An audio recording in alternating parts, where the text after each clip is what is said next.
pronunciei direito, se eu não pronunciei, isso é corrigir. Ele é mestre em História Judaica, empresário de turismo educativo em Israel e Portugal, foi secretário-geral da Shomer Hatzair nos anos de 2004 a 2010, é guia de turismo credenciado pelos Ministérios de Turismo de Portugal e de Israel e, além disso, é rabino humanista com 6 anos de estudos rabínicos na Tumará, Jerusalém. Eu acho, gurias, que eu fiz um breve resumo do currículo do professor. Agora, eu peço que todos continuem, né, com os microfones mudos, e eu vou passar a palavra para o professor Jaime Fuchs, para que nos abrilhante a nossa noite com seu saber. A palavra é sua. Muito obrigado, Luísa.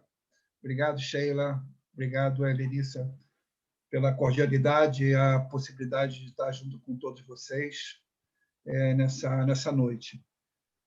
Eu gostaria de falar para vocês o seguinte: talvez assim vocês possam estar pensando e perguntando o que esse cara de nome Fuchs tem a ver com a herança judaica em Portugal, né? Que é uma herança judaica sefaradita, né?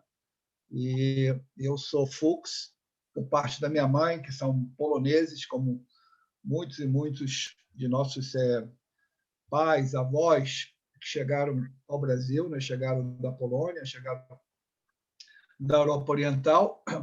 E qual é essa minha relação? Por que esse meu carinho e essa minha dedicação de estudar e, inclusive, na verdade, um legado de divulgar essa questão da herança judaica em Portugal? A minha história pessoal é o seguinte: eu, como muitos no Brasil, né, nós somos frutos de casamentos mistos. Minha mãe é judia, filha de poloneses, judeus tradicionalistas. Minha mãe casou com meu pai de família portuguesa. E eu fui educado como judeu, todo o processo judaico, escola judaica, movimento juvenil, clube judaico. Só que eu vivi muito, muito tempo da minha juventude, da minha infância, na casa da minha avó portuguesa, Dona Cecília. E eu, como criança, eu ia lá muitos finais de semanas, às vezes as férias todas, passava com essa minha avó, e eu via coisa assim que para mim era muito estranha, já desde criança, que era o seguinte: era coisas que um lado eu conhecia na minha casa, os costumes judaicos. Isso, minha avó era católica, era cristã, ela ia à igreja aos domingos, só que ela tinha uns costumes que era muito estranho para mim. Por exemplo, essa minha avó, Dona Cecília, ela às sextas-feiras, ela ia para o quartinho dela, fechava as portas, fechava a janela, ela colocava uma candeia é um copinho, né, com óleo de azeite, e ela pegava 7, olha, não é 8, não é 6, era 7, né, menorá, tá? 7 pavios, traçava e acendia a candeia. E ao lado ela fazia um vinho especial, ela fazia o vinho e colocava esse vinho, era como se fosse um altar, ao lado dessa candeia que ela acendia. E ela fazia uma reza em português, infelizmente eu não guardei, não me lembrava, né? Não me lembro. Ela fazia uma reza em português, e eu perguntava, com uma curiosidade de criança, perguntava: avó, que eu vi isso em casa, né? Tinha um significado para mim, né? Tinha vela, tinha vinho, né? Na casa dos meus pais, na casa dos meus avós, os poloneses, né? Vó, o que é isso? Ela falava assim, bem assim, baixinho, né? Como se fosse um segredo, né? Ela falava: vela para todos os santos. Ela falava: vinho para todos os santos. E eu perguntava: avó, mas de onde que vem isso? Isso é herança familiar, isso é coisa dos antigos. Agora, imagine uma criança, 5, 6, 7 anos, ouvir essas coisas da minha avó. Minha avó não comia carne de porco, ela comia todo tipo de comida, mas minha avó não comia carne de porco. E eu perguntava: avó, por que você não come carne de porco? Ela falava: carne de podre, carne podre. Minha avó, ela me levava para a igreja, escondido do meu pai e minha mãe. Eu falei, ela é cristã, ela não tinha identidade judaica, ela tinha costume judaico que ela mesma não sabia. Ela me levava na igreja escondido dos meus pais, né? E sempre, sempre, sempre, sempre, antes de entrar na igreja, era de costume ela falar para mim a seguinte frase: se o padre vier falar com você, não dê atenção a ele, porque todo padre é falso e mentiroso. Coitado do padre. É óbvio que o padre lá não é todo padre falso e mentiroso, mas esse era o conceito dela, quer dizer, para vocês entenderem. Ela tinha fé na religião, mas ela não acreditava na instituição. Não tinha nenhuma relação, não queria relação com a instituição. Agora, minha avó tinha uma outra coisa assim que é muito forte, era a questão de fazer feitiço. As pessoas que maltratavam o animal, fazia coisa ruim, ela jogava praga. E a praga da minha avó pegava, as pessoas tinham medo dela, chamava ela de bruxa. Por que eu estou contando tudo isso para vocês? Porque é o seguinte, eu fui criado nesse mundo assim meio estranho, né? Porque judeus, parte da minha mãe, judeus tradicionais, como a maioria de vocês, né? Meu pai não estava nem aí. Meu pai, na verdade, vai se converter ao judaísmo quando já tinha 13 anos de idade, na sinagoga da Ari, no Rio de Janeiro, né? Mas eu vivi esses dois mundos assim muito estranhos. E é óbvio quando você vai crescendo, né, já adulto, né, começa a fazer essas perguntas: o que é isso, né? Que coisa estranha era essa, né? E eu, assim, me aconteceu um fato que já morava em Israel, tinha 33 anos de idade, morava em Israel, já era casado, tinha 2 filhos, e fui visitar no Brasil meus pais e logicamente a minha avó, e foi a última vez que eu vi minha avó. E ela, na última vez que eu me encontrei com ela estava numa reunião familiar, ela me pegou de lado e ela falou para mim o seguinte: senta aqui, menino, como uma ordem, né? Não era, ela me deu uma ordem de sentar ali ao lado dela, né? E quando ela falava assim, eu sabia que já vinha coisas. Aí ela apontou o dedo para mim, na minha cara, assim, do jeito dela. Minha avó era uma pessoa do interior de Portugal, entendeu? Uma pessoa que semi-analfabeta, uma pessoa que não tinha cultura no sentido de estudos, né? Mas ela tinha a sabedoria dela. Ela apontou para mim o dedo na minha cara e falou: estava escrito que você tinha que ser judeu. Eu fiquei assim meio impressionado, né? E eu perguntei: vó, o que é isso? Ela falou: vou te contar um segredo, mas todo o tempo que eu viver, você não vai contar isso para os teus pais. Eu já imaginava, né, com 33 anos de idade, imaginava que ela falava para mim, ia falar: minha mãe não é minha mãe, meu pai não é meu pai, eu sou adotado, né? Algum segredo para mim esse era o segredo, né? E ela chega para mim e conta o segredo seguinte: que quando eu tinha 5 anos, ela me levou para a igreja e me batizou como católico. Agora, eu fiquei impressionado, fiquei chocado, né? Porque eu imaginava tudo que ela podia me falar, mas falar que ela me levou para a igreja, minha mãe matava ela, com certeza. Minha mãe ia matava ela. Mas eu fiquei impressionado. Eu perguntei: vó, por que você fez isso? Aí ela fala a seguinte frase. E quando fala essa frase, eu sempre fico emocionado, não adianta. Ser judeu é perigoso. Tá? Isso quer dizer, ela fez aquilo ali para me proteger, porque ela veio de uma cultura, que agora eu vou falar o nome, que chama-se criptojudaísmo, que a gente vai agora estudar. Tá? E essa cultura do criptojudaísmo é uma cultura que, inclusive, ela vai se perder, porque até essa geração dos nossos avós, pois meus avós, mantiveram essa tradição que foi passada de gerações em gerações, geralmente pelas mulheres, apesar de ter perdido completamente a identidade judaica. Mas era uma tradição judaica, era algo que ainda surgiu e viveu ainda dentro do judaísmo, apesar que ela não tinha essa consciência. Mas ela tinha consciência que ser judeu é uma coisa perigosa. E ela tem razão, né? Nós que somos judeus sabemos que ser judeu é perigoso, né? E eu chorei, né? Eu chorei junto com ela, meus pais vivem longe, viram, não entenderam nada que está acontecendo. E essa minha avó morreu depois, eu voltei para Israel, minha avó morreu depois de um ano. E eu fui há 7 anos atrás, tá? Eu fui há 7 anos atrás, agora fazendo a apresentação para vocês, eu fui como acontece muito, não sei se acontece isso com vocês também, com a idade, tenho 63 anos de idade, eu sou viúvo, tenho 2 filhos, 6 netos, chega a uma certa idade, você começa a procurar um pouco as suas raízes, né? É uma coisa assim que é muito natural. E eu fui procurar a raiz da minha avó, tinha que procurar as raízes da minha avó, em Portugal. E eu sabia das aldeias que meus avós viviam, sabia alguma coisa. E fui atrás de procurar as raízes dos meus avós aqui em Portugal. E achei, não só achei, eu fiquei impressionado com o que eu achei. Assim, me abriu um mundo assim que eu, apesar mestrado em história judaica, pessoa estudada, não tinha conhecimento. Descobri que nós, judeus, não temos nenhuma, ou muito pouca informação sobre a história dos judeus em Portugal, né? Principalmente essa cultura que chama-se o criptojudaísmo. E não só achei as aldeias, não só achei meus parentes, primos aqui, que são meus primos, sei lá, de 3º, 4º, 5º grau, são primos, e descobri, inclusive, um laudo da Inquisição de uma família, de alguém que foi da minha família, Ana Contío Pereira, e de Vila Flor. Achei até um laudo de Inquisição, para vocês verem como que a coisa era rica. E em Portugal, o nome dos meus avós aqui é família Nozes Carvalho da Fonseca, e outro é Pereira Mendra, das 2 famílias.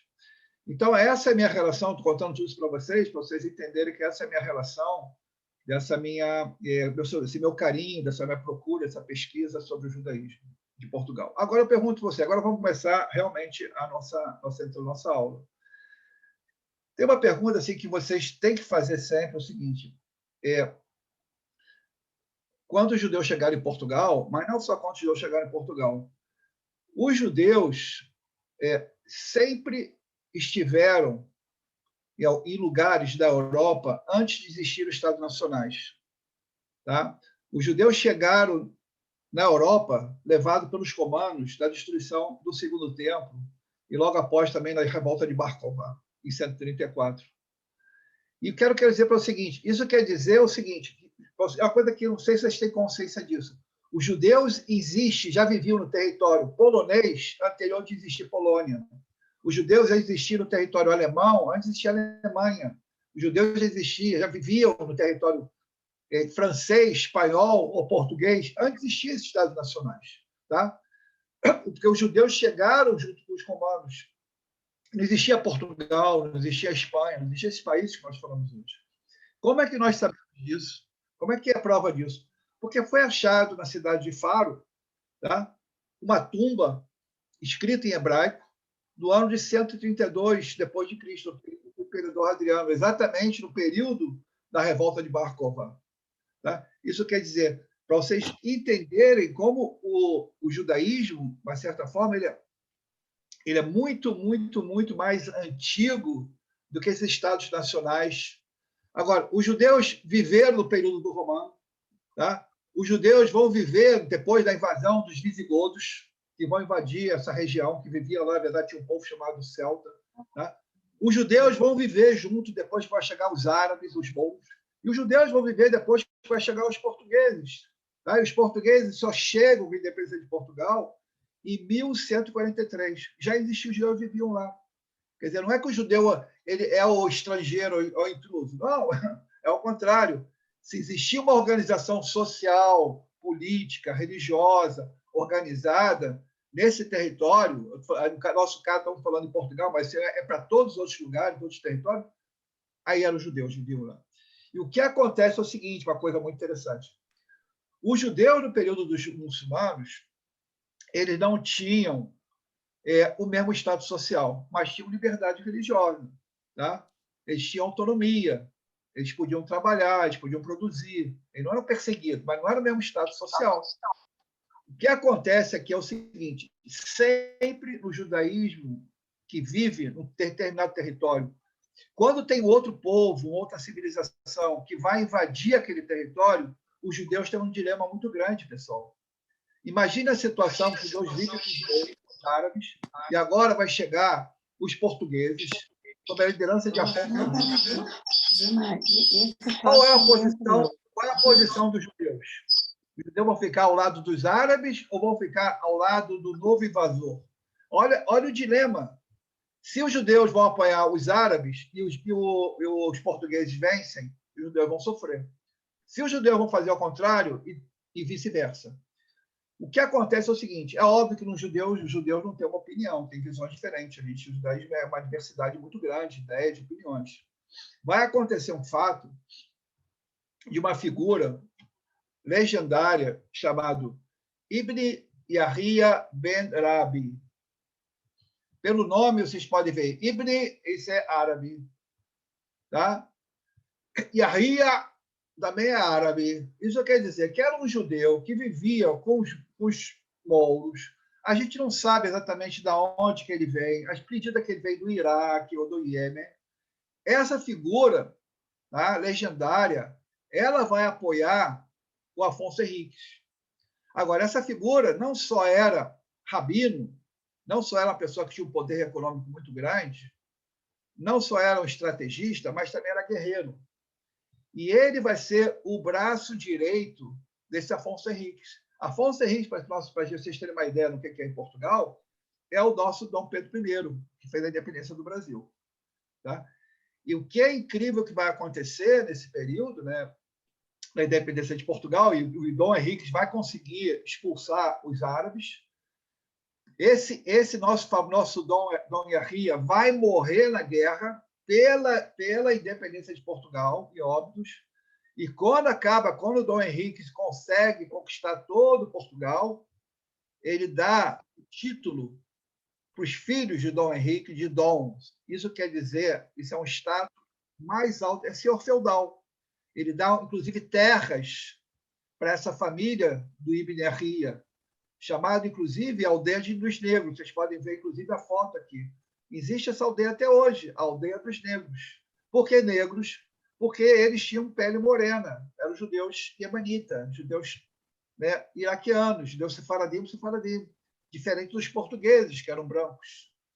Então, eles ficaram apelidados. Logicamente, o Dom Henrique não conseguia falar Ibn Yahya ben Rabi. Ele chamava, era mais fácil falar negro. Esse era o apelido. E o que é incrível é que essa família, eles vão ser os Rabino Mor, em Portugal vai existir Rabino Mor, nomeado pelo rei, até o período da Inquisição. Toda vai ser uma geração de uma família muito tradicional em Portugal. E o que é incrível, que a gente daqui a pouco vai entrar realmente na história de Portugal, na Inquisição, tudo que vai acontecer, que diferente de toda a Europa papal, Europa regida pelo Papa, tá? Durante pelo menos 200 anos na Europa, os judeus viveram de uma forma mais livre do que qualquer judeu na Europa. Isso quer dizer, existia leis papais, vou mostrar daqui a pouco as leis papais, que não funcionavam em Portugal. Não funcionava em Portugal. Vou só dar um exemplo para vocês de um rei chamado Dom Dinis, que, obviamente, começa o clero a reclamar que os reis não conseguem colocar em prática as regras papais de restrições aos judeus, e, logicamente, o Papa vai chegar para o Dom Dinis e perguntar: poxa, por que você não está colocando em prática a regra?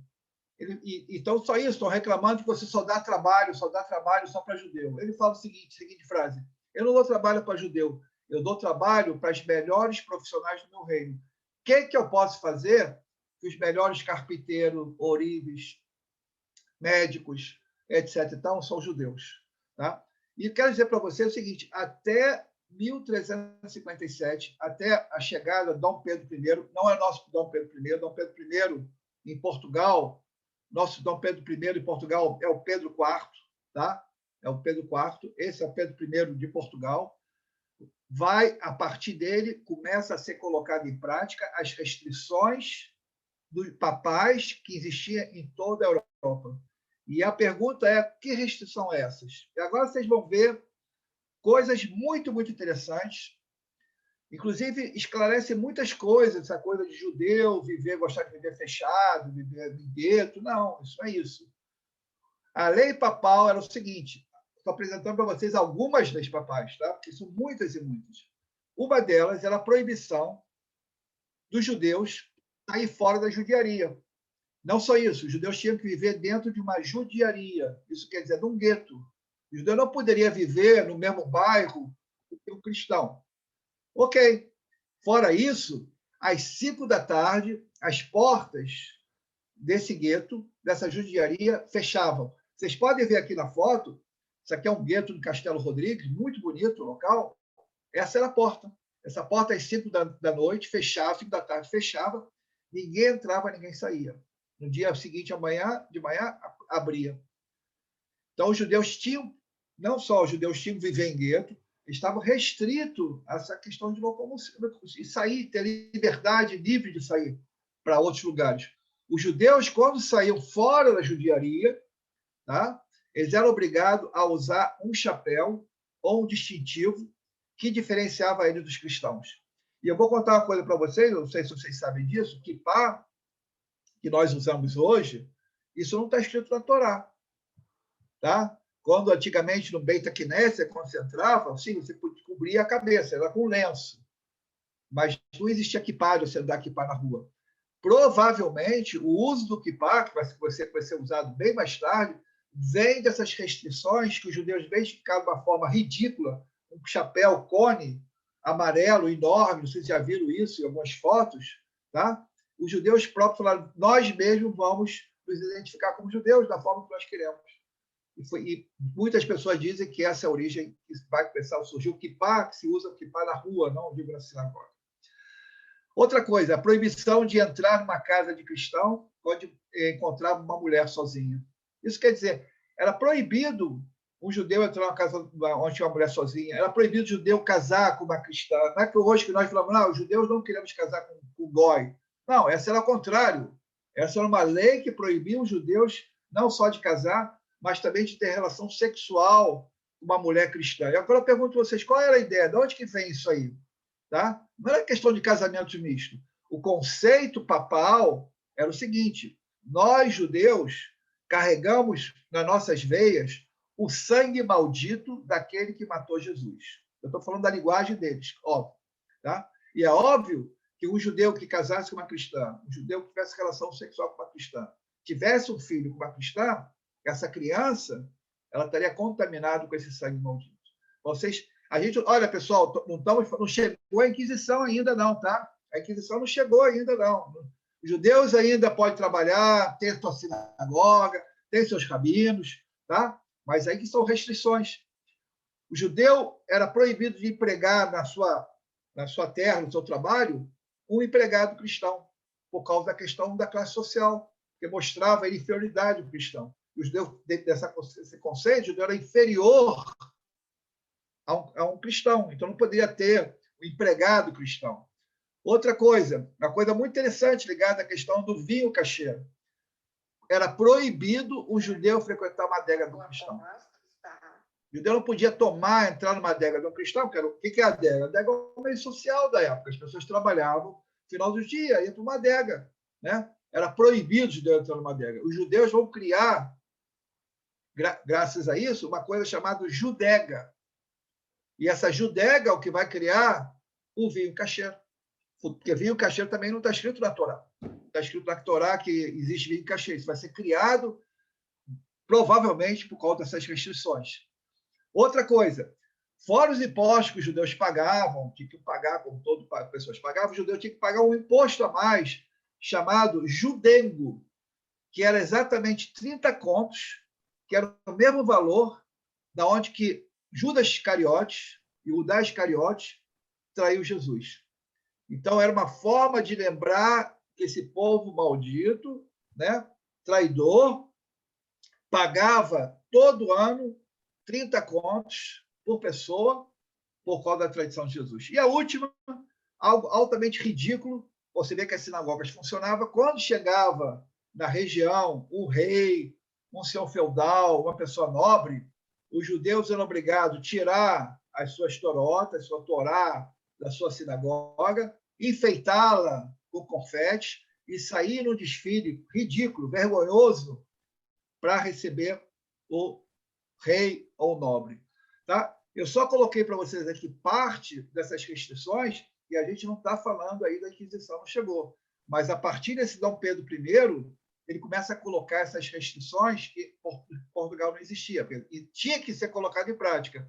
Mas por causa da relação, a boa relação que havia entre os judeus e as famílias reais, foi esquecida, mas vai ser colocada em prática. Agora, o seguinte, o que vai acontecer nessa história que eu estou contando para vocês, na verdade, é que começa a tragédia, uma grande, grande tragédia. E essa tragédia começa no dia 24 de dezembro de 1496. E a tragédia é o seguinte: em 1492 vai haver a expulsão dos judeus da Espanha. E eu quero que vocês entendam o seguinte: esse Dom Manuel, tá, que é o responsável pelo descobrimento do Brasil, né, o meu período dele é com o descobrimento do Brasil, ele é muito esperto, porque ele, de um lado, ele queria fazer um casamento político, né, porque ele dominaria não só Portugal, dominaria também Espanha, e ele estava restrito de colocar em prática a mesma regra de expulsão dos judeus da Espanha. Ele devia expulsar os judeus de Portugal. O que é que ele faz? Ele é muito esperto. Ele não faz isso. Ele abre as portas, em 1492, ele abre as portas de Portugal para os judeus que são expulsos da Espanha para entrar em Portugal. Por que ele faz isso? Porque ele sabe a nata da cultura, economia, ciência, tudo que você possa imaginar vai entrar em Portugal. Só que ele acredita, ele tem maior fé que ele vai convencer por bem a esse povo, aqueles que já moravam, aqueles judeus já moravam em Portugal e aqueles que vão chegar da Espanha para Portugal, vai convencê-lo a se tornar cristão, sem ser expulso, porque ele sabia que queria a economia judaica, ele queria o poder judaico, queria a sabedoria judaica para o seu reino. Ele tem razão, ele sabia o poder que tinha os judeus em todos os sentidos, tudo que pudesse imaginar, na grandeza de Portugal. E muitos judeus vão chegar a Portugal achando que vai poder viver lá com liberdade. Só que acontece o seguinte, não demora muito tempo. Ele não consegue convencer as pessoas a se converter ao cristianismo. Somente as pessoas muito ricas. As pessoas muito ricas, muito ricas, ele consegue convencer. A maioria das pessoas não consegue convencer, e não só isso. Os judeus começam a sentir que a coisa está ficando ruim e começam a abandonar Portugal. Para vocês terem uma ideia da realidade, é o seguinte: naquela época, vivia por volta de 1 milhão de pessoas em Portugal. Existe uma discussão. Tem pessoas que falam que 30%, outras falam que é 20% da população era judaica, com a expulsão dos judeus da Espanha. É imaginável você imaginar que você tem 20% a 30% da população ela é judaica em Portugal. Tá? Não importa aqueles mais positivos ou mais negativos, mas 20%, 30% eram judeus em Portugal. Ele não consegue convencer as pessoas a se converter numa boa. E o que ele vai fazer é o seguinte, tá? Ele dá, nessa data, 24 de dezembro de 1496, um prazo de 10 meses para os judeus se converterem. Sem força, sem nada. Só que isso, ele acredita que vai acontecer, mas não vai acontecer nada, pessoal. E o que ele faz é o seguinte, olha só, começa agora a atrocidade. Em abril de 1497, ainda não acabou o prazo, esse carrasco,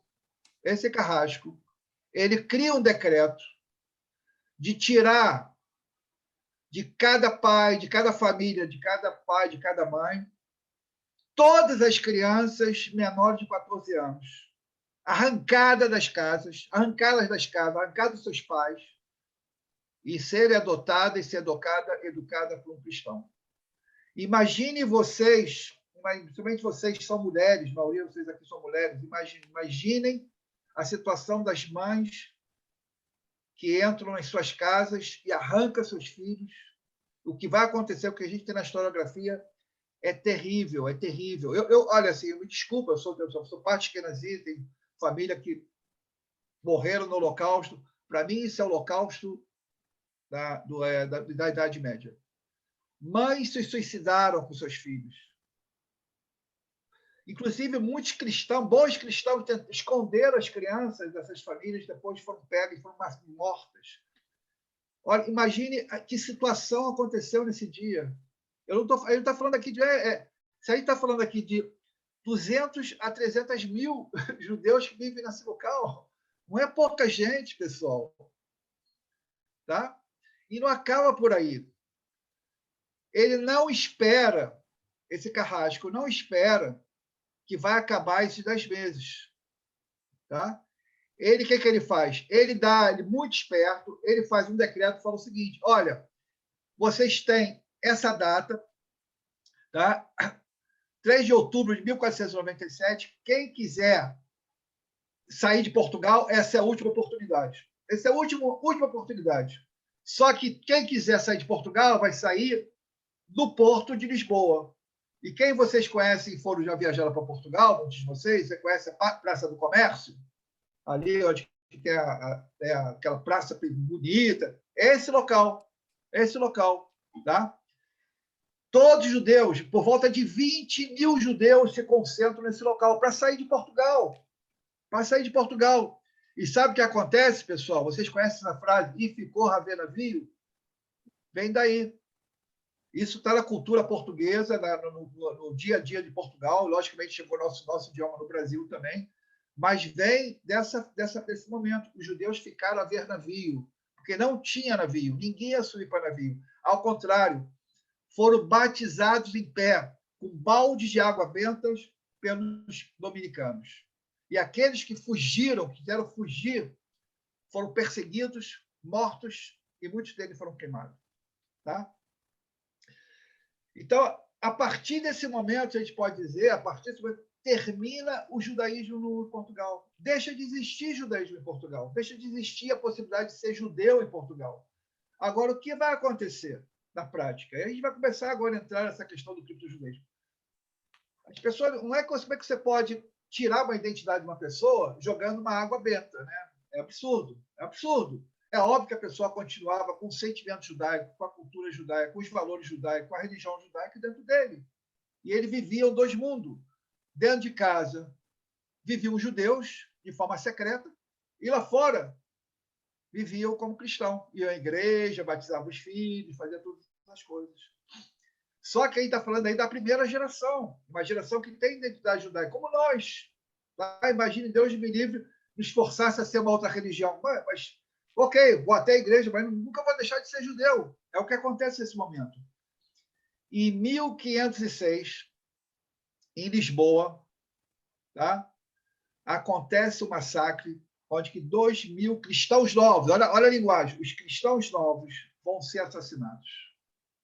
Agora, isso começa pelo seguinte: há uma peste em Portugal, uma peste em Lisboa, as pessoas abandonam, a corte abandona o local, fica na mão dos dominicanos, que são os loucos, realmente os loucos, estão todos na igreja de São Domingos, perto da Praça do Rocio, e um cristão novo, as pessoas começam a gritar na imagem de Cristo, onde tem uma entrada de uma luz que ilumina a cara de Jesus, os dominicanos começam a gritar milagre, milagre, milagre, e esse cristão novo, na sua inocência, fala: não é milagre, não, é o reflexo da luz. Foi suficiente para ser tirado da igreja e levado para ser queimado na fogueira lá fora. E aí começa procurando todas as casas dos cristãos novos, tirando eles das suas casas e levando eles para ser queimado. 2.000 pessoas foram massacradas desses cristãos novos. Tá? E agora o seguinte: Inquisição em Portugal vai ser somente decretada em 1536. Oficialmente. Olha o que aconteceu antes. Tudo que eu contei para vocês aconteceu antes de ser decretada em 1536. E o fim da Inquisição, pessoal, é 1821. Muito, muito, muito tempo. Agora eu vou entrar com vocês o seguinte: agora a gente vai entrar nessa cultura do judaísmo. Agora, imagine o nosso povo, tá?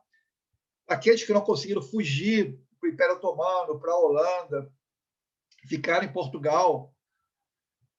Eles fizeram de tudo para manter a sua identidade judaica. Tudo que vocês podem imaginar. E dentro dessa luta de resistência, vai criar essa cultura do criptojudaísmo, que a gente chama Bnei Anusim em hebraico. Para vocês entenderem é o seguinte, a palavra-chave do criptojudaísmo é resistência. O segredo é a manutenção da identidade. Memória, povo da nação. Legado, a transmissão oral. Ninguém podia escrever, ninguém podia fazer mais nada. Era transmitir de forma oral. Herança e a liderança judaica era através das mulheres. Tá?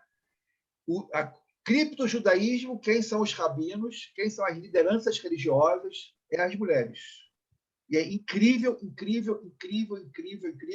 a participação das mulheres na história de Portugal. O código, a única palavra que conseguiu guardar na memória das pessoas foi Adonai, Senhor. E a estratégia era a camuflagem.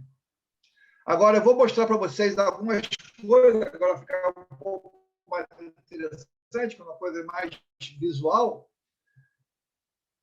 Por que essas questões de toda essa cultura? Olha essa foto, onde que eu estou, feliz da vida. Onde vocês estão vendo aqui um desenho. Estão vendo assim um desenho aqui? Eu vou até botar o mouse aqui para vocês verem. Tem um desenho aqui. Isso aqui é ao lado de uma porta. Tá? Isso aqui é ao lado de uma porta. E aqui é o seguinte. Toda casa de um cristão novo, tá? Embaixo aqui tem uma outra cruz também. Vocês vão ver muito isso adiante. Toda casa de um cristão novo era obrigado, quem já viajou para Portugal, vai para o interior, vai ter muito isso nas judiarias, que era a judiaria passada, era obrigado a colocar uma cruz. E por que essa cruz? Era dizer que nessa casa vive um cristão novo. Porque a partir desse momento tem duas categorias, na sociedade portuguesa tem duas categorias. Os cristãos velhos são os verdadeiros cristãos, e os cristãos novos são aqueles que eram judeus que carregam o sangue maldito daquele que matou Jesus. Então, para você identificar a vida toda onde que moram essas pessoas, eles têm obrigado, na porta da sua casa, no local, muitas vezes até o local onde era mezuzá, marcar uma cruz. Primeiro, para você saber que ali mora um cristão novo. E segundo, para você observá-lo, vocês estão se comportando como um cristão. Agora, um cristão novo, o que ele fazia? Olha só, pessoal, isso aqui é incrível. Isso aqui é aqui ao lado de onde eu estou, uma aldeiazinha chamada Ferro, tá? Perto de Convilhã, Serra da Estrela. Aqui tem uma cruz, vocês estão vendo? Mas olha só, essa cruz aqui ela tem uma saia, tem um triângulo aqui que é uma saia. Ela tem uma cabeça, uma mulher. E olha aqui ao lado, tem duas velas do Shabat. Estão observando? Tem duas velas aqui do Shabat. Isso quer dizer, olha a camuflagem. Para o cristão, ele está vendo uma cruz, uma mulher cristã. Mas para o judeu, quando olhava aquilo ali, ele estava vendo o quê? Ele estava vendo o Shabat. Essa era a forma de, mesmo muitas vezes, mesmo ele fazendo esse ato que ele era obrigado, ele poder relembrar da onde que ele veio. Olha aqui outras, para vocês mostrar para vocês. Aqui, ó. Marca de mezuzá nas portas que foram arrancadas. Olha essa aqui do lado direito, marca da mezuzá na pedra que ficou marcada. Uma coisa importante que eu esqueci de dizer para vocês, que é o seguinte, grande parte dessa cultura do criptojudaísmo se concentra no interior de Portugal, nas aldeias, por causa que era a forma de judeus fugiram para esses locais para ele conseguir manter a sua identidade judaica. Eram lugares isolados, até hoje é bem isolado. Tá? E por isso que você pode, nessa região onde eu estou, Belmonte, Trás do Monte, Beira Alta, Alto do Douro, essa é uma concentração enorme de aldeias onde vocês podem ver essas marcas. Olha essa marca aqui, onde tem essa cruz, e tem essa mão daqui, essa mão aqui. Olha embaixo, você vê muito isso. Isso aqui é uma cruz, mas embaixo é um Shin.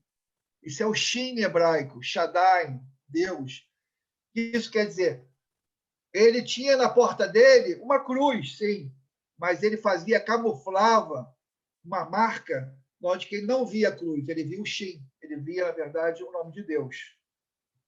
Olha só aqui outra, que é incrível, aqui em Trancoso, lado esquerdo, está escrito como se escreve em português, não em hebraico, tá? Da esquerda para a direita, Yud, Rei, Vav, Rei. Jeová, o nome de Deus, nome explícito de Deus. Eles escreveram isso de uma forma ao contrário, porque, lógico, podia ter um cura que ele soubesse hebraico, conhecesse a letra hebraica, e podia denunciar. Assim ficava como se fosse, sei lá, algo assim meio estranho, né? Um rabisco na parede. Mas um judeu, quando ele andava na rua, ele olhava para aquilo ali, ele via o nome de Yud, Rei, Vav, Rei. A outra forma de camuflagem muito interessante, muitos judeus, os judeus que eram mais ricos dessas aldeias, eles eram obrigados a ajudar a construir as igrejas, né? E o que é que o judeu fazia? Olha só que coisa incrível. Isso aqui é uma aldeia chamada Vila Flor, uma igreja manuelina, tá? Do século XVI. Fazia um tipo de uma estrela de Davi, não é? Se vocês observam bem, isso é incrível. Isso aqui é um mandala, onde que tem uma circunferência e tem uma pontualidade no meio. Isso não só é uma estrela de Davi, mas tem um significado da unicidade, do único. E olha que a outra, que fosse uma menorá, uma Hanukkah, em cima da igreja, camuflado. Tá? Eu mostrando isso para vocês que tudo isso eram formas de judeu fazer o possível de ele manter sua resistência como judeu. Olha aqui nessa casa, numa casa, dentro da casa, as pessoas tinham um armário, isso é uma coisa muito comum em Portugal, tinha um armário, esse armário aqui ele é original, aqui hoje é de vidro, mas era de madeira. A pessoa acendia aqui uma candeia no Shabat e deixava aberto. Alguém batia na porta, era um goi, ia ser denunciado, fechava aquilo ali. E atrás tem um buraco onde saiu a fumaça e as pessoas mantinham, de uma certa forma, o seu ritual do Shabat, mas tinha uma forma de se proteger se alguém, de repente, chegasse na casa e entrar. Olha aqui do lado esquerdo, isso aqui é uma coisa incrível, chama-se mezuzá de bolso. Tá? Vocês, quem sabe que é mezuzá, falaram, Jaime, tá louco, isso não existe, mezuzá é na parede, cara. Não, é verdade, mezuzá é na parede, mas em Portugal, os judeus inventaram mezuzá de bolso, que é uma mezuzá pequenininha, tá? Pequenininha, lá dentro é de madeira, lá dentro tem um buraco escondido, que não cabe o clavo, não cabe o papiro, de todo chamar Israel, a única palavra que cabe ali, provavelmente, era somente chamar Israel, não toda a reza. Os judeus seguravam na mão esquerda, no bolso, essa mezuzá. Quando entrava em casa, beijava a cruz, tá? Beijava a cruz, para os cristãos verem, os cristãos velhos verem que estão se comportando como bons judeus, mas da mão esquerda, no bolso, eles carregavam o que eles acreditavam. Agora, eu pergunto, vocês perguntam, como é que vocês sabem disso? Sabemos disso porque muitas coisas, informações que nós temos, é graças à Inquisição, porque as pessoas foram presas, foram torturadas e falaram tudo o que sabiam e contaram isso. Por isso que está escrito, estava escrito em algum lugar. Agora, como chegou isso? Aqui está no Museu Judaico de Belmonte. Inclusive, chegou do Brasil, e a história é incrível. É de uma família que conseguiu fugir para o norte da África, e isso foi passado de gerações em gerações. A família chegou no Brasil, eu não sei quem é a família, não sei nem de onde, pode ser até, não sei. E quando ele soube que vai ser inaugurado o Museu Judaico em Belmonte, ele doou essa peça para o museu, falou que essa peça é muito lógica, ficar no museu, tu ficar na minha casa. E fez realmente uma grande mitzvah, tá? Porque a única sobreviveu. A gente sabia isso que estava escrito nos laudos da Inquisição, mas a gente nunca tinha visto uma peça dessa.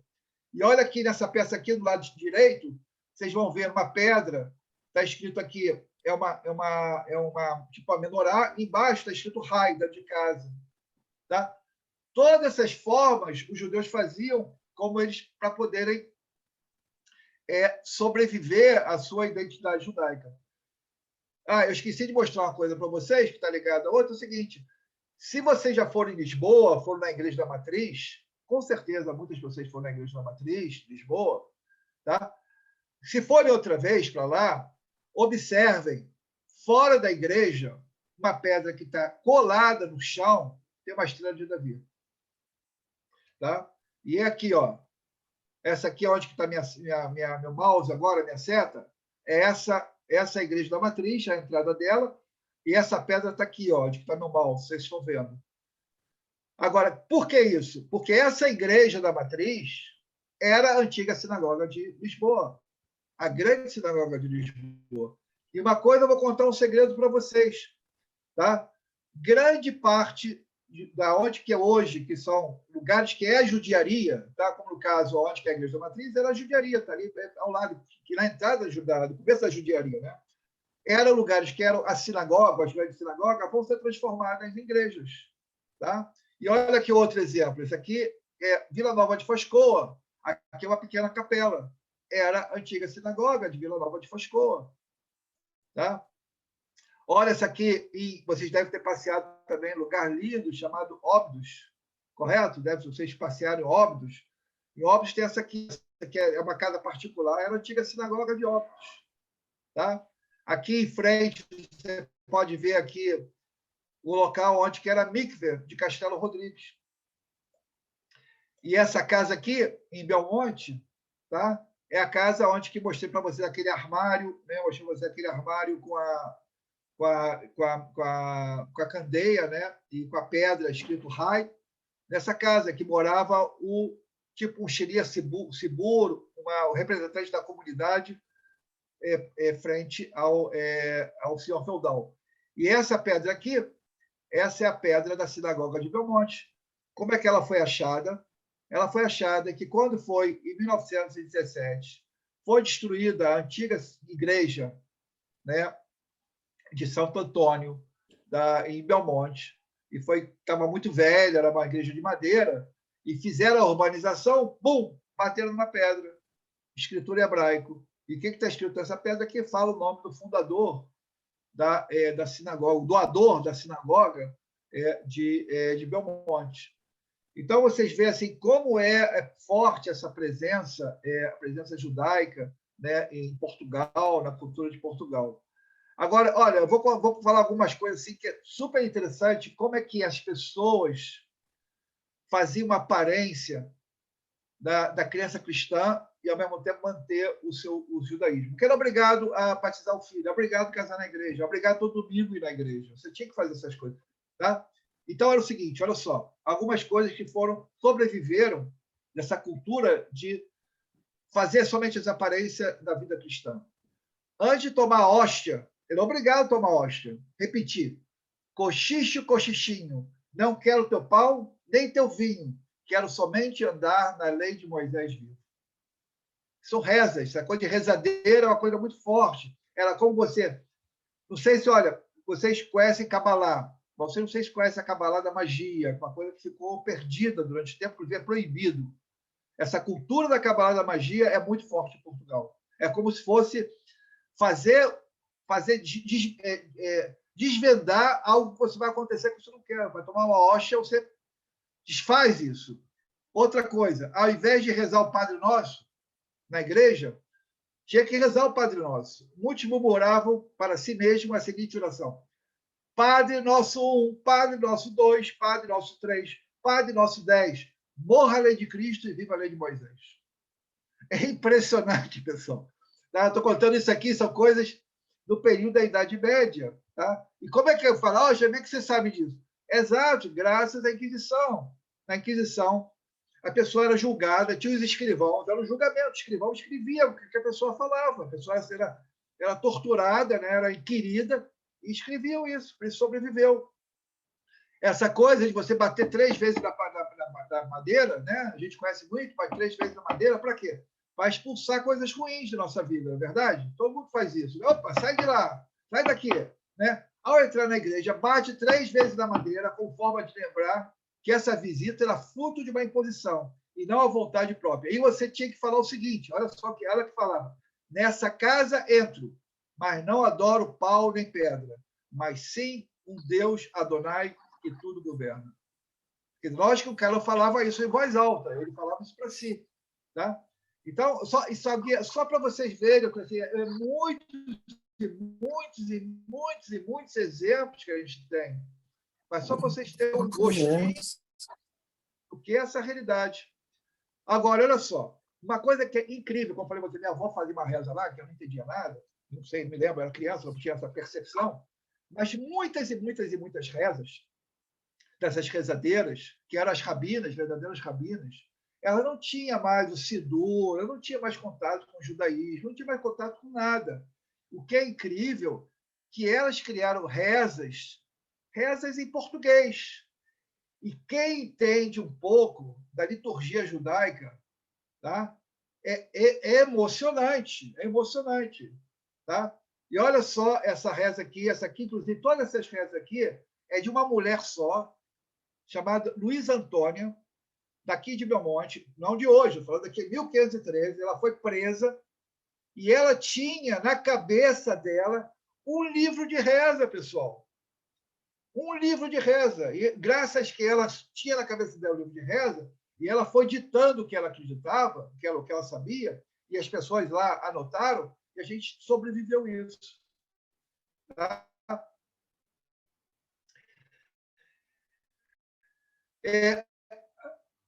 As pessoas, quando acordam de manhã, falam Ani Bodem Lefanecha. Olha só as causas. Adonai é uno. Adonai não é corpo. É santíssimo. É antiguíssimo. Crer em sua antiguidade é servi-lo. Adonai deu a nossa lei pelas mãos de Moisés, nosso mestre. Ele é o mais súbito estar no céu. É incrível, é incrível. O Shabat. Nós que não tínhamos nossas rezas, perderam essa conexão. Mas tinha rezas. Bendito seja o Senhor que mandaste a tua encomendância, que a candeia ali passemos e acendêssemos, não como azeite da luz, nem como a derivado, senão como da oliveira. A tu, Senhor, bem disseste, mandaste para iluminar a noite e santidade do sábado. É incrível, você pode ver rezas antes de dormir e reza de Rosh Hashanah, que Adonai possa desinfetar essa casa das impurezas com a água corrente, que vem dos céus de fogos ardentes, e todos os anjos dos céus venham proteger para sempre. Amém, selado. Tá? Então, é uma quantidade enorme, enorme, enorme que você tem até hoje dessa cultura, dessas rezas. E algumas curiosidades do criptojudaísmo, tá? Para vocês terem uma ideia. Já falamos sobre isso. Aproximadamente 1/3 da população de Portugal, até 1496, eram judeus.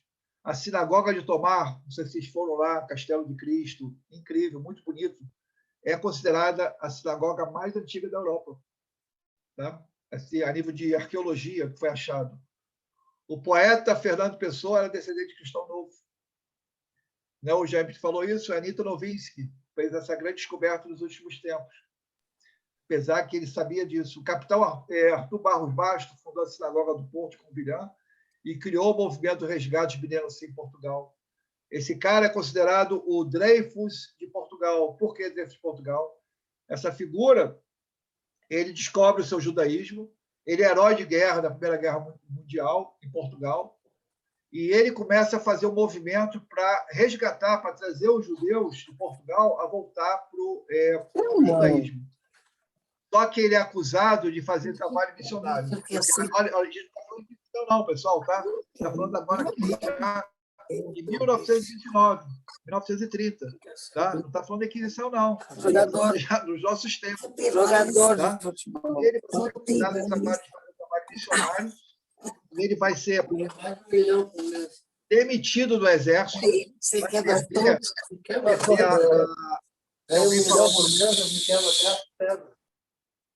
Vai ser demitido do Exército, vai ser rebaixado para soldado, vai perder a aposentadoria dele, simplesmente porque ele em 1930, pessoal, ele começou a fazer o resgate dos judeus, e a Sinagoga do Porto, ela existe, a Sinagoga do Porto, para se visitar, que foi fundada por esse capitão Barros Basto.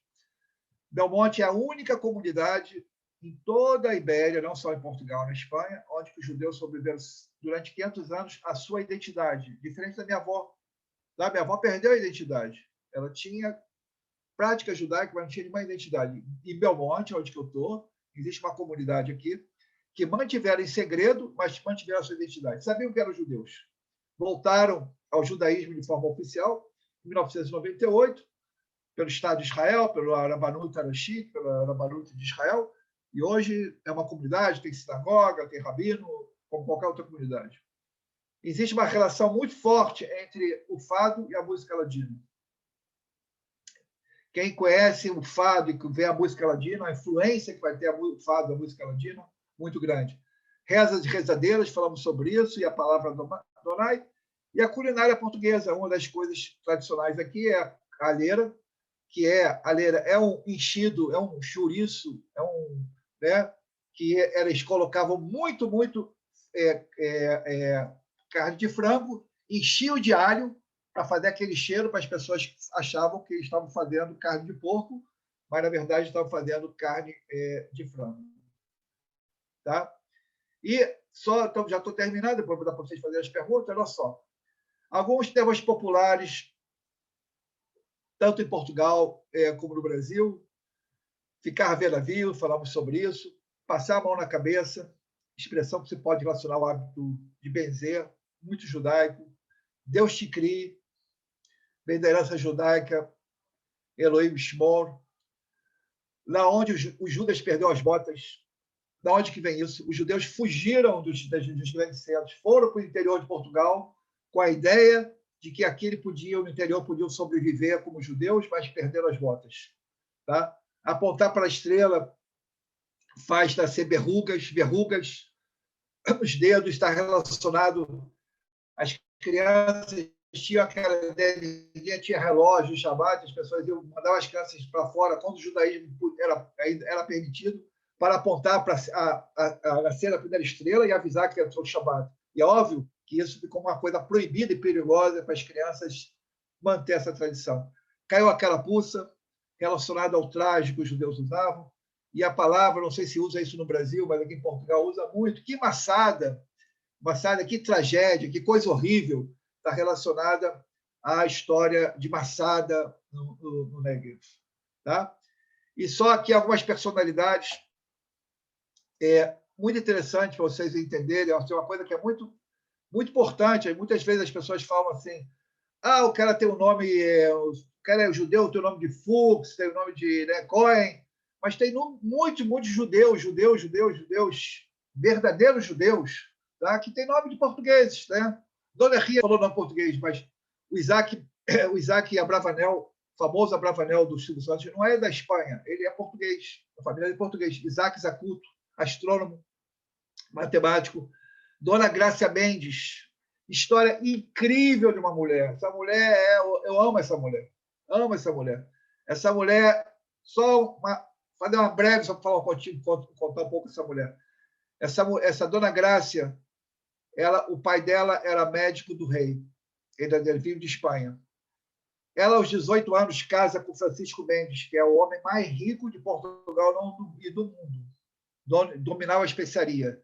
Depois de 2 anos de casado, essa mulher já tinha uma filha, o marido morre. E ela nada mais se torna a viúva mais rica do mundo. Só que ela começa a usar o poder econômico que o marido vai herdar para ela para fazer beneficência aos judeus perseguidos. E começa a fazer pressão, lógico, a corte depende dela para caramba. E ela começa a pressionar a corte a não perseguir os judeus. Ela vai ser perseguida pelo clero. Ela tem uma história incrível. Ela foge até chegar em Ferrara. Em Ferrara, ela volta oficialmente ao judaísmo. E sabe o que essa mulher faz em Ferrara? Ela faz o boicote ao Papa. Ela boicota o Papa. O Papa ela tem tanto poder que o Papa não tem como lutar contra ela. Mas o Papa tem que lutar contra o príncipe de Ferrara. E ameaça ele. O sultão Sulimão Grande vê a situação de Dona Grácia, fala para ela, Dona Grácia, vem para cá. Lógico, ele está interessado na fortuna dela. E ela, como uma mulher de negócio, fala para ele o seguinte, tudo bem, eu vou aí para Istambul, só que eu tenho um pedido pequenininho para você, que eu quero, para mim. Pede o que você quiser, eu te dou. Ela fala, eu quero ser a governadora de Jerusalém. Ele pula, ele fala, não, Jerusalém não. Fala, tudo bem, dá Tibérias. Ela pede alto e consegue Tibérias. Essa mulher que vai governar a cidade de Tibérias. Ela vai reformar Tibérias. Ela vai trazer os Rachamim, todos os talmudistas, vai trazer economia. E vai ser o local, Tibérias, vai ser um lugar, vai ser um abrigo para todos os judeus espanhóis e portugueses que fogem, conseguem fugir da Inquisição e tem um lugar seguro que está garantido por ela. Tá? Essa mulher incrível, incrível. Temos aqui a Branca Dias, vocês conhecem, muito famosa no Brasil, no Nordeste. A Branca Gonçalves, que é uma história incrível também, uma mulher que ela vai ser presa, vai ser torturada, e ela não denuncia ninguém, e ela chega frente aos inquisitores e fala a seguinte frase: se é para me queimar, me queima. Se é para me matar, me mata. Esse é meu povo, fala a frase de Ruth, esse é meu povo, esse é meu Deus. E ela consegue, de uma forma incrível, fugir, foge da prisão, e ela chega em Sfat. E a gente não sabe o paradeiro dela depois que ela chegou em Sfat. Tá? Uriel da Costa, filósofo. Bento Teixeira, poeta, escritor, presopopeia.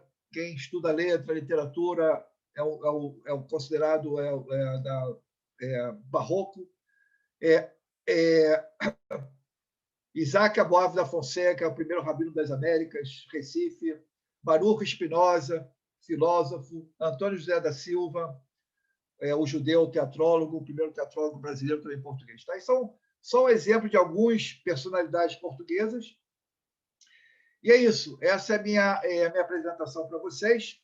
Espero que foi muito longo. Estou à disposição de perguntas e reflexões. Fico à vontade.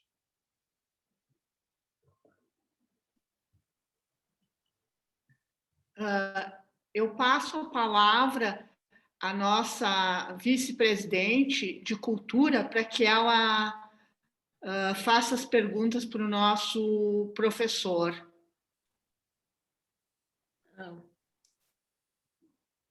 Boa noite. Estão me ouvindo? Professor, só muitos e muitos elogios, uma excelente apresentação. Eu acho que o senhor foi tão claro, apresentou com uma riqueza de conteúdos que todo mundo ficou assim embasbacado, prestando atenção, ouvindo. Agora nós gostaríamos de fazer umas perguntas, mas eu me dou o direito de fazer uma pergunta. Posso? Tem-se notado que muitos judeus estão retornando a Portugal, tem crescido a população. Eu queria saber assim, se o senhor sabe um motivo específico, porque Portugal está numa situação econômica boa, enfim. Olha, o que está acontecendo em Portugal assim, é o que aconteceu no Brasil entre as Primeiras e Segunda Guerra Mundial, né, onde teve uma grande massa de migração de portugueses para o Brasil. Hoje existe pela realidade econômica, política no Brasil, né, existe uma grande migração de brasileiros, né, e entre eles muitos são judeus. E a gente tem hoje, como assim, de fato, né, não só muitos judeus vivem, judeus brasileiros, mas judeus são judeus brasileiros, né? A gente tem, inclusive, em Cascais, tem uma grande concentração de judeus, inclusive tem uma sinagoga nova do Beit Lubavitch, que abriu recentemente, se não me engano, alguns meses atrás até. E praticamente quem atua nessa sinagoga são os judeus brasileiros que vieram de vários lugares aí das cidades do Brasil e, de uma certa forma, uma comunidade judaica brasileira, se pode dizer assim, que frequenta o Beit Lubavitch, né? E fora isso, você vê essa concentração, por exemplo, a sinagoga de Lisboa, já existia uma pequena comunidade morando ali, já lógico, né? Você tem também a participação dentro da sinagoga de Lisboa, muitos brasileiros. Isso quer dizer, Portugal tinha, né, por volta de 1.000 judeus, assim que diziam. Eu acredito que a gente tenha, hoje não fizeram o censo, né, mas a gente está chegando a mais ou menos a mais 1.000 também de judeus em todo Portugal. Isso é uma coisa muito importante, né, nesse sentido, né, porque as pessoas, é uma forma, judeus quando chega e migra, porque é uma questão pessoal, cada um vai, mas quando chega aqui tem aquela pergunta, né, como é que eu vou fazer meu Shabbat, como é que eu vou fazer meu Rosh Hashanah, meu Yom Kippur, como é que eu vou ter um ambiente judaico, né? Então, existe, de uma certa forma, aqui em Portugal, existe a Sinagoga do Porto, a Sinagoga de Lisboa, a Sinagoga de Belmonte e agora a Sinagoga de Cascais. Aham. Ótimo. O senhor está recebendo muitos elogios aqui, excelente apresentação, ótima palestra, dedicação e estudo do palestrante. Todo mundo está muito encantado. Aguardamos novas perguntas. Eu só vou relacionar para vocês uma que eu não falei, eu sei que está relacionado à tua pergunta, quando as pessoas podem pensar. É o seguinte: existe uma sinagoga aqui em Lisboa, que é uma sinagoga que tem uma história, é uma sinagoga de Bnei Anusim, sinagoga de cristãos novos. E ela tem uma história muito interessante, que é o seguinte: todas as sinagogas que tem aqui são sinagogas que estão muito ligadas aos judeus que fugiram da Alemanha nazista e conseguiram chegar a Portugal. E tem uma história muito interessante de um embaixador português que ele está em Bordeaux, e apesar de contrário à decisão de Salazar de não dar visto para os judeus, ele faz ao contrário, ele dá vistos e mais vistos para os judeus. Olha, eu não sei exatamente como as pessoas falam, por volta de 30 mil vistos essa pessoa deu, né? Aristide Mendes, ele deu para os judeus. E os judeus conseguiram chegar em Portugal, e muitos de Portugal foram, não ficaram em Portugal, muitos foram para os Estados Unidos, muitos foram até para o Brasil e sobreviveram. E uma das figuras que passaram pelo Aristide Mendes, chegaram a Portugal, foi o Rabi Mendel de Lubavitch, o famoso Rabi de Lubavitch. Não sei se vocês sabem disso. Eles conseguiram tirar ele do gueto da Polônia, do gueto de Varsóvia, conseguiram tirar ele, a família do gueto de Varsóvia, uma situação muito complicada, porque o Rabi, na verdade, abandona a sua comunidade, se salva. Lógico, um percurso que a gente não tem imaginação, chega até a embaixada de Bordeaux, de Portugal, na França, consegue visto para Portugal e entra em Portugal, fica aqui 3 meses e depois vai para os Estados Unidos. Esse Aristides Sousa Mendes, ele vai ser, logicamente, quando ele volta para Portugal, né, depois de dar tantos vistos, vai ser demitido, né, e morre também quase na miséria. E o que eu estou contando isso é o seguinte: muitos judeus que chegaram da Europa Oriental, da Europa Oriental, da Polônia, inclusive da Alemanha, eles foram recebidos por esses judeus que eram os Bnei Anusim, esses cristãos novos, e criaram uma sinagoga, uma pequena sinagoga, com um artefato judaico incrível que veio dos judeus Ashkenazim. E o que acontece é o seguinte: essa geração, pouco a pouco, foi morrendo. E hoje em dia ficou a sinagoga, ficou os artefatos. O artefato que eu falo é Sefer Torá, inclusive tem um Sefer Torá que foi tirado da noite dos cristais, queimado. Está lá. E isso quer dizer que tem uma sinagoga que frequenta e de Bnei Anusim. Só que qual é a curiosidade? Quem manda nessa sinagoga são as mulheres. Eu não frequento a sinagoga, eu sou sócio da sinagoga com a forma de ajudá-los, que é uma comunidade muito pequena. E já fui pelo menos 3 vezes em Kabbalat Shabbat. É uma casa de uma pessoa, eles alugam uma casa, é uma casa normal, e tem uma sinagoga pequenininha, faz o minyan. Minyan é homem e mulher lá também. Mas quem são as 2 mulheres que bancam lá a reza? São mulheres, não os homens. Quem manda é as mulheres. E é importante dizer isso para vocês, que existe mais uma sinagoga que elas do Bnei Anusim. Bacana. Vamos aguardar mais perguntas? Opa! Estão dizendo assim: aprendi muito com esta aula. O antissemitismo tem muitos modos diferentes de se expressar. Eu não sabia que em Portugal o antissemitismo era mais enraizado no que diz respeito aos preconceitos religiosos. Olha, Portugal, se pode dizer, depois da Revolução dos Escravos, eles fizeram realmente assim uma revisão, né, do que se passou, né? Inclusive tem hoje assim, a nível do governo, muito incentivos da memória judaica em Portugal. Muito, muito, muito, muito. Inclusive, tem uma organização não governamental chamada Rede da Judiaria, que faz realmente, inclusive, muito dinheiro europeu, não só português, que investe nisso. Só que eu vou dizer o seguinte para vocês: Portugal tem um problema. Sabe qual é o problema? É o seguinte: difícil você encontrar alguém que não tenha raízes judaicas. Olha, tem uma história que é do Marquês de Pombal, tá? Não é o Jaime, é o Marquês de Pombal falou isso, que é o seguinte: quando teve o terremoto, teve um grande terremoto em Lisboa, vocês sabem, que destruiu quase tudo, inclusive muitos dos laudas de aquisições que se perderam muita coisa. E o que aconteceu é o seguinte: quando aconteceu isso, o bispo de Lisboa chegou para o rei Dom Luís e falou para ele o seguinte: olha, os judeus, os cristãos novos, não estão se comportando como cristãos novos. Temos que dar para eles aquele chapéu para a gente conseguir identificá-lo.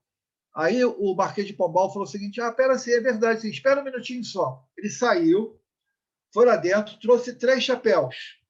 Deu um para o rei, deu um para o bispo e um segurou. O bispo perguntou para ele: ué, para que você está me dando esse chapéu? Ele falou: como a gente pode saber hoje, em Portugal, quem não tem sangue de judeu?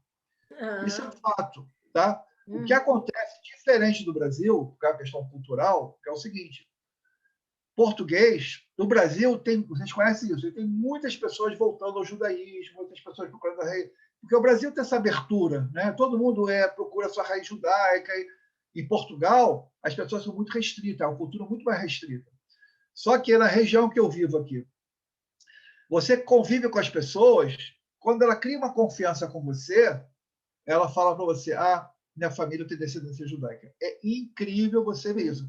Eu só contar uma, não é anedota, é um fato. É o seguinte: eu fiz um programa de passeio há 3 anos atrás com a Sinagoga Shalom de São Paulo, tá?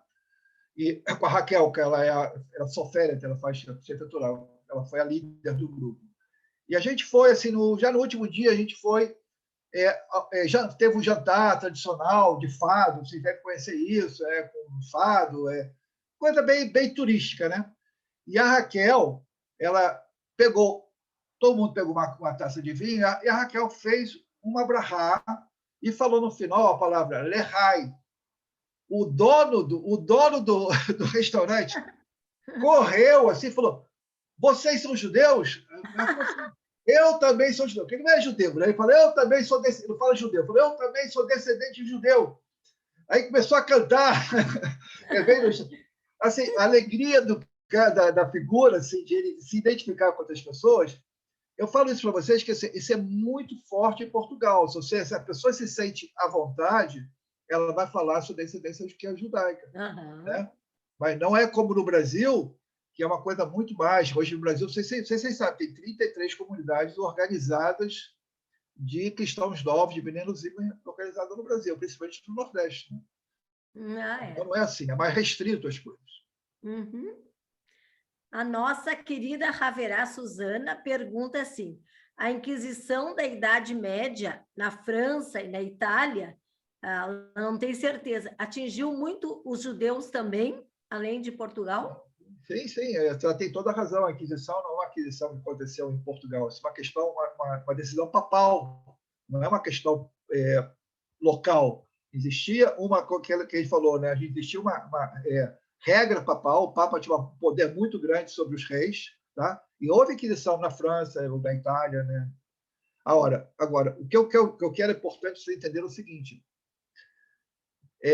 geralmente nos lugares os judeus não foram restritos, os judeus foram expulsos. A ideia era expulsar os judeus, se livrar dos territórios onde viviam os cristãos, se livrar dos judeus. Em Portugal, aqui massacraram os judeus.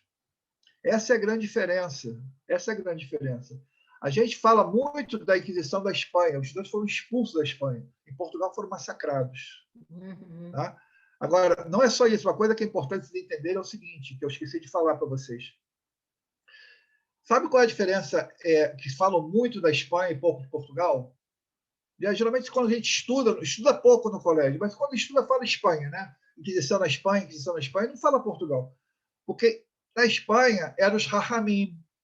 Na Espanha, eram os sábios da Torá.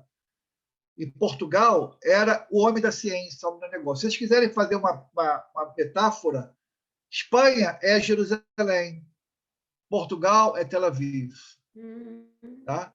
Então, é óbvio que ficou na memória judaica muito mais os Rahamim, né, da Espanha, né, a Kabbalah, os grandes mestres. Né? Yosef Caro, por exemplo, né, todo mundo conhece o Yosef Caro, o Shulchan Aruch, Espanha, né? O Cordobeiros também né? Maimonides, não era no período da Inquisição, mas Maimonides, todas essas figuras, né? Muito, muito importantes, né? Do Abulaf, Arav Abulaf, o grande rabino Abulaf, tudo isso é Espanha. Portugal são os cientistas, são os laicos, né? Não laicos, né? São os emancipados, é a burguesia. Então, essa é a diferença. Tá? Aqui em Portugal era o homem do negócio, o homem da ciência. E na Espanha era o homem da Torá, da sabedoria. Ótimo. A nossa Raverá Simone diz obrigada pela oportunidade, muito interessante a palestra. E a Vera Lobo, obrigada pela linda explanação, objetiva, colocada de modo fácil, aprendi muito. Obrigado. E agora? O professor está cansado? Ou... Não. Eu estou à disposição de vocês. Eu só quero eu quero mostrar uma coisa a vocês, para vocês terem uma ideia, assim, uma coisa que passou despercebido, que aproveitar e mostrar uma coisa a vocês, somente para vocês estão vendo aqui uma... Alô?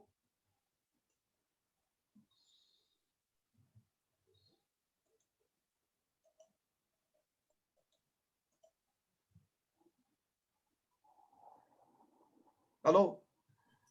Espera, eu quero mostrar uma coisa a vocês. Espera aí, se consigo. Espera aí.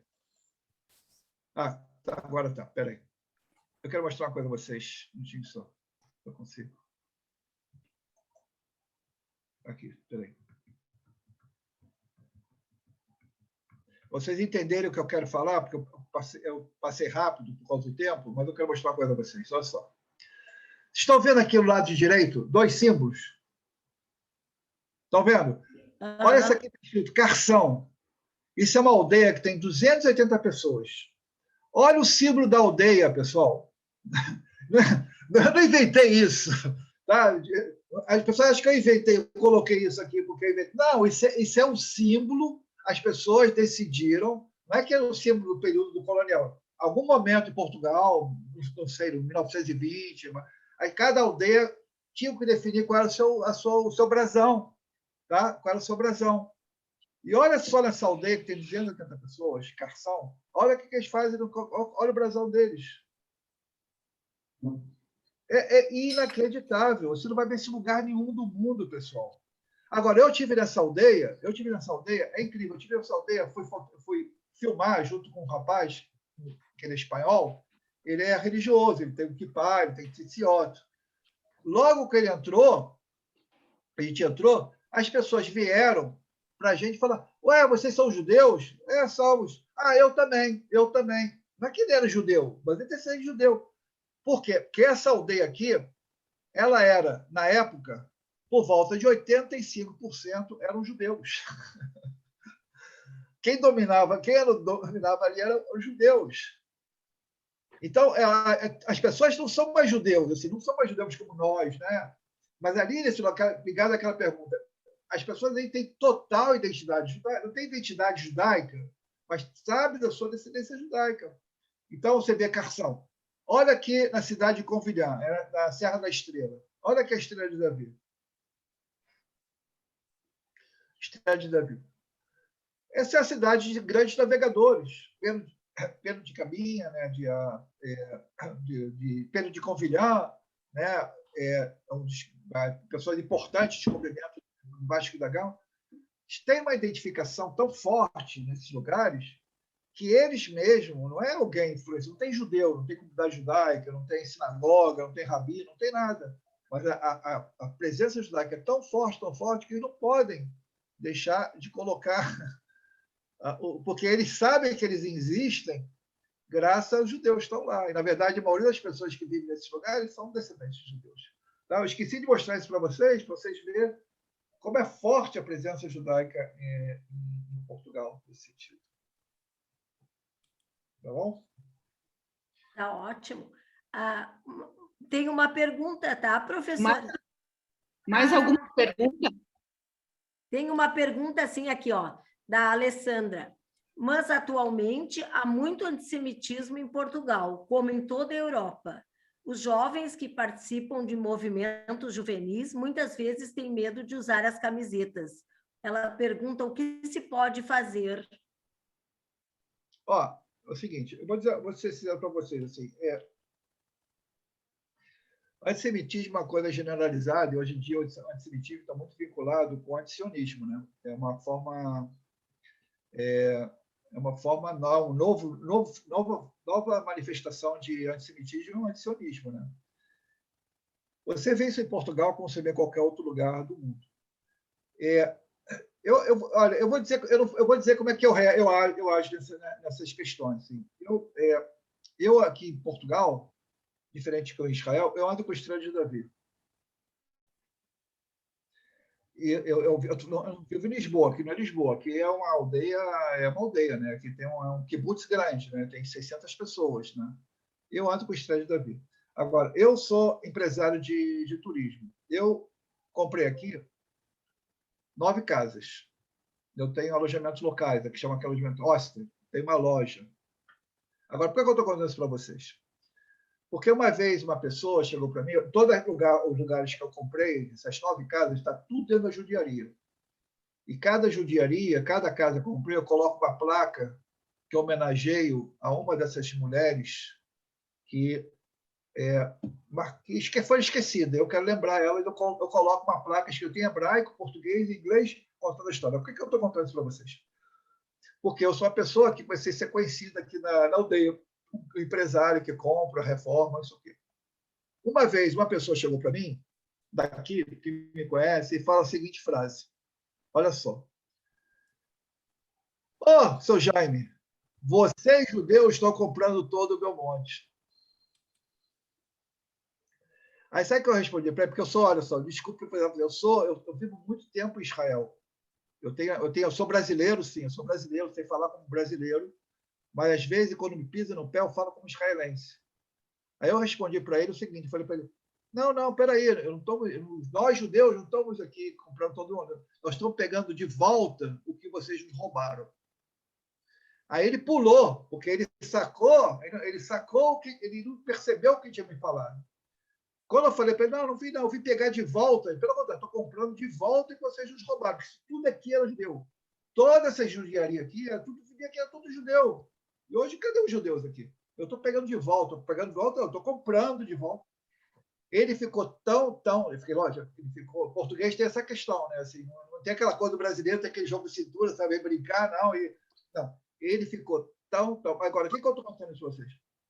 Isso mostra que tem um antissemitismo camuflado, né? Isso é óbvio. Ele falou aquilo ali, ele não teve não pensou o que ele falou. Mas se ele tivesse chegado para mim e falar, olha, seu Jaime, o senhor Jaime está comprando muita coisa, que é o Jaime, pô. O Jaime é uma coisa. Agora, os judeus, todos os judeus estão comprando. Estão me entendendo? Então, é óbvio que você tem essa. A outra coisa, eu posso contar para vocês dessas experiências. Assim. Uma vez eu e outro rapaz que ele é israelense, italiano, que tem uma joalheria aqui, a gente estava sentado na porta da casa dele e ele toca sanfona, e a gente estava tomando os vinhos, estava alegre, e começamos a cantar música em hebraico. Na rua aqui, passa 2 crianças, uma de 10, outra de 12, irmãs, menino e uma menina. Fica parada na nossa frente e pergunta para mim, que música é essa? Eu falo para ela, música em hebraico. Ela não entende o que é música em hebraico. Aí eu falo para ela o seguinte, é a música dos judeus. Sabe o que ela me responde, essa menina de 12 anos? Judeus, aquele que matou Deus? Olha, criança não nasce com isso. É verdade, nenhuma criança cresce com essa ideia, né? É óbvio que eu perguntei para ela, mas quem é que falou isso para você que os judeus mataram Deus? Meu pai e minha mãe. Meu pai e minha mãe. Eu falei, olha, eu sou judeu, ele é judeu. Você acha que a gente matou Deus? Não, lógico que não. Eu estou contando para vocês, assim, essa é uma experiência, né, que não é um antissemitismo né, que a gente conhece, é um antissemitismo que ficou ainda incrustado, né, nessa cultura portuguesa, né, aquela questão de que os judeus matou Deus, né, os judeus, né, tomam conta de tudo, né. É óbvio que isso existe. Só que eu acho assim, ao contrário, eu acho que a gente não pode, a gente tem que reagir nessas questões. Lógico, uma criança eu não vou reagir, né? Mas com aquele senhor, lógico que tive que reagir. Mas isso é um fato, isso é um fato, né? Quando a gente vivencia muito isso, né? Apesar que aqui em Belmonte tem uma cultura, eles não chamam de coexistência, eles falam que existe uma cultura de tolerância, porque tem uma pergunta que vocês não fizeram, eu faço para vocês, é o seguinte: por que em todo mundo da Ibéria, eu digo Portugal e Espanha, o criptojudaísmo não conseguiu sobreviver, fez tudo que pôde, mas não conseguiu sobreviver a sua identidade, somente em Belmonte. Por quê? Covilhã, essa cidade que está aqui ao lado, muito maior, muito mais importante, muito mais expressiva do que Belmonte. Tem lugares que é muito mais expressivo que Belmonte, porque Belmonte conseguiu sobreviver à identidade judaica, em lugares não. Sabe qual é a resposta? A resposta que tem aqui é dos próprios não dos judeus. Em Belmonte, os não-judeus eram tolerantes. Não é que gostavam dos judeus, eram tolerantes. Agora, qual é a prova dessa tolerância? Não é que não teve aqui perseguições, mas faziam tipo vista grossa da situação. Vou só contar dois fatos para vocês entenderem o que é essa tolerância daqui. E é contado isso por pessoas que não são judeus, aqui de Belmonte. É o seguinte, não sei se vocês sabem, no período do nazismo, quem foi para o Museu de Yad Vashem, tem uma placa lá da Europa que está escrito cada país e quantos judeus tem lá para ser exterminado. Não sei se vocês observaram isso. Tem em Yad Vashem. E é um documento oficial. E está escrito lá Portugal, 1.000 pessoas. Tá? Isso quer dizer que teve agentes que veio, nazista, que veio para Portugal era neutro, e veio saber quantos judeus tinham aqui para depois também exterminar. Logicamente, a gente está falando aqui por volta de 1942, chegaram em Belmonte agentes nazistas para saber o que tinha judeus em Belmonte. Sabe o que aconteceu com os agentes nazistas que chegaram aqui, quando começaram a perguntar onde estavam os judeus? Foram recebidos a paulada pelos agricultores, pelos goi. Incrível isso. Botaram os caras para correr. Lógico que não só disseram onde que tem os judeus, não disseram nenhuma informação, botaram os caras para correr. Tá? A outra coisa que tem aqui interessante é o seguinte: aqui tem um cemitério, eu acho que é o único no mundo, que os judeus eram cristãos nobres, né? Não era cristão não, mas era costume até os anos 70 ser enterrado num cemitério cristão e botar uma cruz. Quando os judeus voltaram ao judaísmo, o que eles fizeram? Botaram a cruz e colocaram a Maguém Davi. E ninguém reclamou. Imagine num cemitério cristão você chegar, tirar a cruz e colocar a Maguém Davi. Aqui ninguém reclamou. Aceitaram essa situação. Tá? Então, talvez essa resposta de que por que...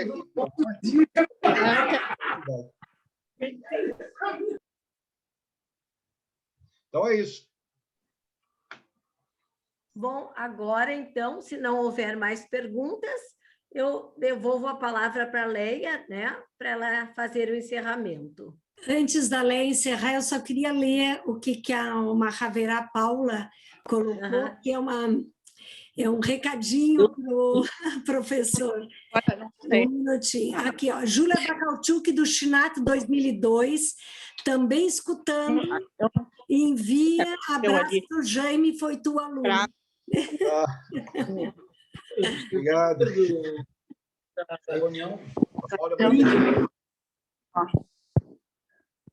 Leia, vamos encaminhar para o encerramento, então, querida. Ela está tendo um problema técnico, eu já estava conversando com ela, porque deu problema no Note, ela está no celular. Leinha. Mas como que eu falo? Ó.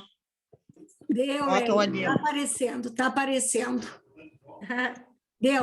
Bem bonitona aí. Deu.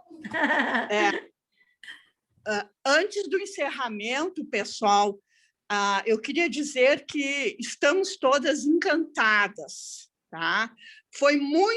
Professor, foi muito, muito além da nossa expectativa. Obrigado. Eu quero agradecer a presença, a Vitsu Rio Grande do Sul agradece a presença de todos, principalmente do professor Jaime Fux, que, com seu brilhantismo, tornou a nossa noite muito especial. Obrigado. Tá? E o que eu quero dizer para o senhor é o seguinte: eu, como vice-presidente de turismo da Vitsu Rio Grande do Sul, eu vou lhe fazer uma promessa em loco. Logo que todas nós pudermos viajar, com certeza lhe faremos uma visita em Portugal. Eu tenho certeza que eu conseguirei levar um grande grupo para lá. Vai ser um prazer. Obrigado. E eu só tenho a lhe agradecer. Tivemos um público muito grande, Haverotes de Belo Horizonte, de São Paulo, de Cuiabá, e eu só posso lhe parabenizar. Obrigado. Foi uma noite maravilhosa. Aprendemos muito. Isso aí. Lenisa, tu vai querer dizer alguma coisa? Não, faço as palavras as minhas. Muito obrigada, professor.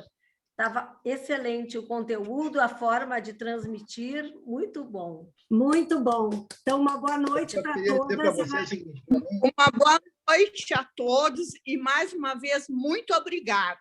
Acho que o professor quer dizer alguma coisa, Jaime, antes da gente dar por encerrado. Primeiro, eu agradeço todos os elogios, aí, os abraços aí de longe, mas, para mim, não é menos importante essa aula, porque eu acho que, para mim, é uma obrigação como judeu a gente passar um pouco desse nosso legado que foi esquecido na história judaica, né?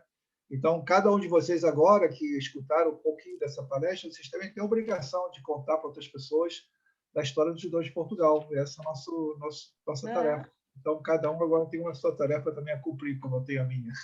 Então, muito obrigado pela oportunidade de vocês. Um grande abraço. Outro, Jaime, um grande abraço. E, então, damos por encerrada essa noite. Tchau, minha gente. Bom descanso e até uma próxima. Tchau. Boa noite. Tchau.